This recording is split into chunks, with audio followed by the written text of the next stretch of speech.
ऋतू कोणताही असो, एकदा जर या पद्धतीने एनर्जी बार करून ठेवताल तर नक्कीच तुम्हाला मस्त एनर्जी मिळेल आणि त्याचसोबत थकवासुद्धा तुमचा कमी होईल. रोज एक या पद्धतीने वडी नक्की खा. तर या पद्धतीचा एनर्जी बार घरच्या घरी कसं बनवायचं ते पाहूया. तर लहानांपासून मोठ्यांपर्यंत सगळ्याला नक्कीच आवडेल आणि सगळ्यांना खाता येईल असा हा तोंडात टाकताच विरघळणारा वडीचा प्रकार आहे. तर मस्त हा एनर्जी बार करण्यासाठी इथे मी 2 वाटी इतकं भाजलेले शेंगदाणे घेतलेले आहेत आणि 1 वाटी इतकं खवा घेतलेला आहे, 1 वाटी मखाना आणि 1 वाटी इतकं इथे मी फुटाणे घेतलेले आहेत. फुटाण्याचा जो वरचा टर्पल असतो ते काढून टाकलेला आहे, मग घेतलेला आहे. आणि इथे मी काही बिया घेतलेल्या आहेत. त्यामध्ये ज्या वाटीने आपण सगळे जिन्नस मोजून घेतलेले आहे त्याच वाटीने पाव वाटी सनफ्लॉवर सीड म्हणजे सूर्यफुलाचं बी, पंपकिन सीड म्हणजेच देवडांगराच्या बिया घेतलेल्या आहे आणि सोबतच तीळ घेतलेला आहे पाव वाटी इतकं आणि पाव वाटी मगज बी, सोबतच एक पाव वाटी इतकं इथे मी काजू, पाव वाटी बदाम घेतलेले आहेत आणि 2 चमचे खसखस घेतलेला आहे.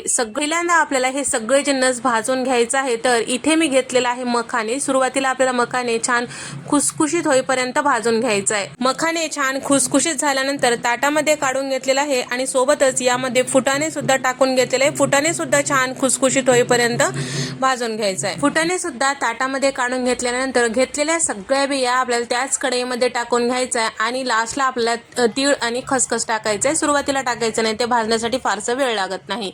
ते सुद्धा टाकून घेतलेलं आहे. छान असं गरम झालं की आता हे सगळे जिन्नस ताटामध्ये काढून घ्यायचं आहे. तर या ठिकाणी मी हे जे बिया घेतलेले आहेत ते ताटामध्ये काढून घेतल्यानंतर तर सजावटीसाठी थोडेसे बिया सुद्धा यामधले काढून ठेवलेले आहे. तर मिक्सरला सुरुवातीला घेतलेल्या सगळ्या बिया आणि मखाने, फुटाणे टाकून मिक्सरला चालू बंद करून थोडंसं रवाळ असं फिरवून घेतलेलं आहे. तर या ठिकाणी आता हे आपल्याला मिक्सरला फिरून घेतल्यानंतर ताटामध्ये काढून घ्यायचं आहे. त्याच मिक्सरच्या भांड्यामध्ये शेंगदाणे टाकून आता शेंगदाणे सुद्धा मिक्सरला थोडंसं रवाळ असं फिरून घेतल्यानंतर सगळे जिन्नस एका ठिकाणी करून घ्यायचं आहे. त्यानंतर आता वडीसाठी पाक तयार करून घ्यायचा आहे. तर इथे मी गुळाचा वापर केलेला आहे पाकासाठी, तुम्ही साखरेचा सुद्धा वापर करू शकता. तर इथे मी सगळे जिन्नस घेतलेले 7 वाट्या झालेलं होतं. तर त्याच वाटीने साधारण इथे मी 3.5 वाटी इतकं गुळाचा वापर केलेला आहे. तर चिरून घ्यायचं म्हणजे पटकन पाक तयार होतो किंवा बारीक किसून घेतलं तरी काय हरकत नाही. तर यामध्ये पाव वाटी पाणी टाकून घेतलेलं आहे. आपल्याला कुठल्याही प्रकारचं 1 तारी 2 तारी पाक करायचं नाही. गुळ आपल्याला वितळून घ्यायचं आहे. एकसारखं हे पातळ असं मिश्रण तयार व्हायला पाहिजे. तर या वडीला छान टेस्ट येण्यासाठी आणि पौष्टिक होण्यासाठी इथे आपण खव्याचा वापर केलेला आहे. तर याऐवजी तुम्ही दूध पावडर सुद्धा वापरू शकता, पण दूध पावडर वापरायचं असेल तर लास्टला टाकायचं. इथे आपण खवा वापरत आहे त्यामुळे पाकातच मी टाकत आहे. तर इथे हे खवा सुद्धा यामध्ये छान असं व्यवस्थित मिक्स करून घ्यायचं आहे. एकसारखं मिक्स झाल्यानंतर यामध्ये आपल्याला टाकायचं आहे 2 चमचे इतकं तूप. तर यामुळे आपल्या वडीला छान खमंगपणा येतो आणि शिवाय छान चकाकी सुद्धा येतो.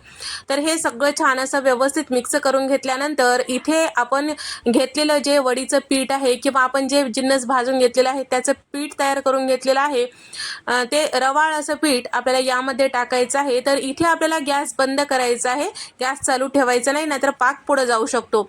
सगळं मिश्रण छान व्यवस्थित मिक्स करून घ्यायचं आहे. तर या ठिकाणी तुम्ही कढई खाली ठेवून सुद्धा हे मिक्स करू शकता. तर हे सगळं छान असं व्यवस्थित मिक्स केल्यानंतर परत आणखीन 2 चमचे तूप यावर टाकून घेतलेलं आहे. तर आता हे सगळं छान असं मिक्स करण्यासाठी परत मी गॅस किंवा इंडक्शन चालू केलेलं आहे.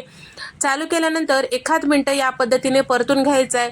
तर इथे तुम्ही बघू शकता आता हे जे मिश्रण आहे छान असं एकसारखं गोळा बनत आहे आणि थोडंसं मिश्रण आपण एखाद्या वाटीमध्ये घेऊन पाहिल्यास छान असं गोळी बनत आहे. याचाच अर्थ की वडी होण्यासाठी हे सेट झालेलं आहे. किंवा हे मिक्स झाल्यानंतर जेव्हा आपण उलथण्याला किंवा चमच्याला असलेलं मिश्रण कढईला असं घासतो तर त्यावेळेस वडीसारखं त्याचं पीठ पडतो. मग त्यावेळेस समजायचं की आपलं हे मिश्रण छान असं तयार झालेलं आहे.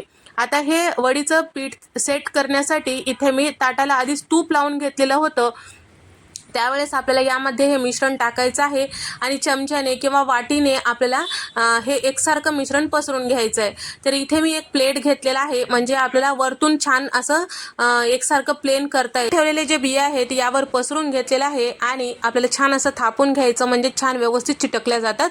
त्यानंतर याला थोडंसं थंड होऊ द्यायचं आणि कोमट गरम असते वेळेस आपल्याला कट करून घ्यायचं. फार थंड करायचं नाही, नाहीतर वडी व्यवस्थित कट होणार नाही.